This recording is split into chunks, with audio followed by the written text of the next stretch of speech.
Bezawada MP Kesineni Nani MP పదవికి TDP పార్టీకి good bye చెప్పినట్లు ప్రకటించారు. త్వరలోనే ఢిల్లీ వెళ్లి ఎంపీ పదవికి రాజీనామా చేసి అనంతరం తెలుగుదేశం పార్టీ నుంచి కూడా బయటకు వస్తానని తన సోషల్ మీడియా అకౌంట్ ద్వారా ప్రకటించారు. దానితో విజయవాడ రాజకీయాల్లో పెను సంచలనం చోటు చేసుకుంది. గత 3 రోజులుగా హాట్ టాపిక్ గా Kesineni Nani episode hot topic గా నడుస్తూనే ఉంది. 2019 ఎన్నికల్లో ఎంపీగా గెలిచినప్పటి నుంచి పార్టీపై పలు సందర్భాల్లో తన అసంతృప్తి బయటపెట్టిన కేశినేని నానిది ఎప్పుడూ ముక్కుసుటి వ్యవహారమే. అయితే గత కొన్ని రోజులుగా ఆయనకు విజయవాడ ఎంపీ సీటు మరోసారి దక్కదు అనే ప్రచారం ఊపందుకుంది. దానికి తగ్గట్టుగానే టీడీపీలో నానికి బదులుగా ఆయన సోదరుడు కేశినేని చిన్నికి ప్రాధాన్యత లభించాడని నాని పలు సందర్భాల్లో విమర్శిస్తూ వచ్చారు. అయితే ఆదివారం తిరుపూరులో చంద్రబాబు బహిరంగ సభ జరపనున్నారు. దానికి సంబంధించిన సన్నాహక సదస్సులో కేశినేని నాని ఫోటో లేకపోవడంతో నాని కేశినేని చిన్ని వర్గాల మధ్య కొట్లాట జరిగింది. దీనిలో బందోబస్తుకు వెళ్లిన పోలీసులకు కూడా దెబ్బలు తగిలాయి. వెంటనే రంగంలోకి దిగిన చంద్రబాబు తన రాయభారాలుగా కొనికల్ల నారాయణ లాంటి కీలక నేతల్ని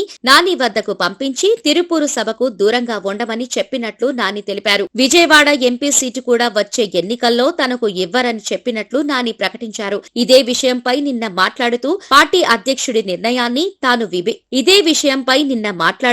పార్టీ అధ్యక్షుడి నిర్ణయాన్ని తాను విధేయుడిగా ఉంటానని అన్నారు. అయితే ఒక్కరోజు గడిచే లోపులోనే తాను పార్టీకి ఎంపీ పదవికి రాజీనామా చేయబోతున్నట్లు ప్రకటించి సంచలనం సృష్టించారు. ఈ ప్రకటనకు ముందు కేశినేని నాని తన వర్గీయులు అభిమానులతో కీలక చర్చలు జరిపి వారి అభిప్రాయాలు తీసుకున్నారు. దీనితో నాని వ్యూహం ఏంటి, ఆయన రాజకీయ అడుగులు ఎటువైపు పడబోతున్నాయి అనే దానిపై రాజకీయ వర్గాల్లో కాకుండా విజయవాడ ప్రజల్లో సైతం తీవ్ర చర్చ జరుగుతోంది. అయితే కేశినేని నాని వ్యవహార శైలిపై మొదటి నుంచి టీడీపీ హైకమాండ్ కు అసంతృప్తి కలిగిస్తూనే ఉంది. పార్టీ అధికారంలో ఉన్నప్పుడు ఆయన వ్యవహరించిన తీరు, చంద్రబాబు మాటలను కూడా పట్టించుకోవటం వంటివి హైలైట్ అయ్యాయి. కేశినేని ట్రావెల్స్ వ్యవహారాన్ని మూసివేసే విషయంలో ఆయన వ్యవహరించిన తీరు చంద్రబాబును నొప్పించిందని చెప్తున్నారు. అయితే రాష్ట్ర విభజన సమయంలో జరిగిన ఉద్యమాల సమయంలో ఆయన పనితీరుతో చంద్రబాబు అలాంటి మైనస్లను పక్కకు పెట్టి టికెట్ కేటాయించారు. అయితే పార్టీ ఓడిపోయిన తర్వాత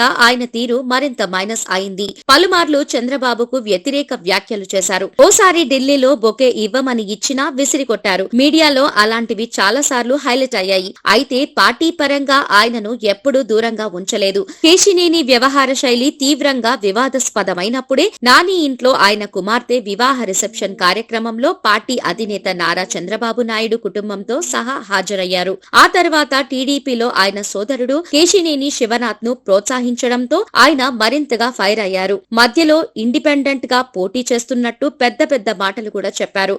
ఇవన్నీ ఆయనకు మైనస్ గా మారాయి. చంద్రబాబుపై సానుకూలంగా ఉన్న కేశినేని నాని లోకేష్ నాయకత్వాన్ని పూర్తిగా విమర్శించారు. ఆయన గురించి అస్సలు ఎప్పుడూ మాట్లాడలేదు. తెలుగుదేశం పార్టీ కార్యాలయంపై దాడి జరుగుతున్నప్పుడు స్పందించలేదు. లోకేష్ నిర్వహించిన యువగలం పాదయాత్రకు సైతం పార్లమెంట్ సభ్యుడిగా ఉన్న కేశినేని నాని హాజరు కాలేదు. టీడీపీ బెజవాడ ఎంపీ కేశినేని నాని లోకేష్ పాదయాత్రలో పాల్గొనలేదు. తెలుగుదేశం పార్టీకి ఉన్నదే 3 పార్లమెంట్ సభ్యులు. అందులో బెజవాడ పార్లమెంట్ సభ్యుడు కేశినేని నాని ఒకరు. అయితే ఆయన వ్యవహార శైలిపై పార్టీకి మొదటి నుండి తలనొప్పిగానే మారింది. తర్వాత చంద్రబాబు నిర్వహించిన బాదుడే బాదుడు కార్యక్రమం విజయవాడలో జరిగిన సమయంలో కూడా కేశినేని నాని దూరంగా ఉన్నారు. ఇలా వరుసగా పార్టీ కార్యక్రమాలకు దూరంగా ఉండటం, అధికారికంగా నిర్వహించే కార్యక్రమాల్లో అధికార పార్టీకి చెందిన నాయకులతో కలిసి పాల్గొనటం, అధికారులను వెంట పెట్టుకుని నాని ముందుకు వెళ్లటంపై అనేక చర్చలు జరిగాయి. సాధారణంగా పార్టీలో జరిగే కార్యక్రమాల్లో కీలక నేతలు ముందుండి నడిపించడం ఆనవాయితీ. అయితే ఇప్పుడున్న రాజకీయ పరిస్థితుల్లో అయితే పార్లమెంట్ సభ్యుడికి ప్రత్యేక స్థానం ఉంటుంది. పార్టీకి చెందిన పార్లమెంట్ సభ్యుడిగా ఉండి కూడా పార్టీలో చంద్రబాబు తర్వాత లోకేష్ నిర్వహించిన పాదయాత్రలో కేశినేని నాని హాజరు కాకపోగా పార్టీ కార్యక్రమాలను సరిగ్గా నిర్వహించలేదన్న ఆరోపణలు ఉన్నాయి. యువగలం పాదయాత్రను టీడీపీ ఎంత సీరియస్ గా తీసుకుందో ప్రత్యేకంగా చెప్పవలసిన పని లేదు. అలాంటి కార్యక్రమాన్ని పట్టించుకోకపోతే విలువ ఇవ్వాల్సిన అవసరం ఏమి ఉంటుందని టీడీపీ పెద్దల్లో చర్చ జరిగింది. అదే సమయంలో తాను పార్టీ ద్వారా గెలవలేదని, తన వ్యక్తిగత ప్రభావాలతోనే గెలిచానని ఆయన పదే చెబుతూ వస్తున్నారు. ఇవన్నీ ఆయనపై టీడీపీలో వ్యతిరేకత పెంచాయన్న భావన వ్యక్తమవుతోంది. నారా లోకేష్ తో కేశినేని నానికి విభేదాలు అనేది ఇప్పటివి కావని అంటున్నారు.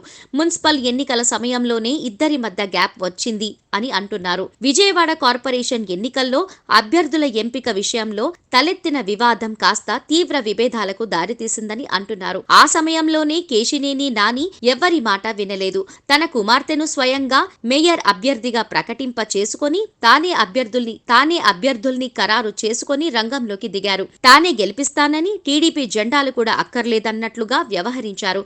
ఈ కారణంగా ఇతర టీడీపీ నేతలెవ్వరూ కలిసి రాలేదు. బుద్దా వెంకన్న, నాగుల్ మీరా వంటి నేతలు ఎంపీ నానికి వ్యతిరేకంగా పనిచేయటం వలన కార్పొరేషన్ ఎన్నికల్లో ఓటమి పాలవాల్సి వచ్చింది. ఆ సమయంలో లోకేష్ మాటల్ని కూడా కేశినేని నాని లెక్క చేయకపోవడంతో పరిస్థితి ఇక్కడి వరకు వచ్చిందని అంచనా వేస్తున్నారు. కేశినేని నానికి మూడోసారి టికెట్టు నిరాకరించడానికి ఖచ్చితంగా లోకేషే కారణమని ఎంపీ సన్నిహిత వర్గాలు కూడా గట్టిగా నమ్ముతున్నాయి. ఈ మేరకు సోషల్ మీడియాలో విమర్శలు గుప్పిస్తున్నారు. చూడాలి మరి.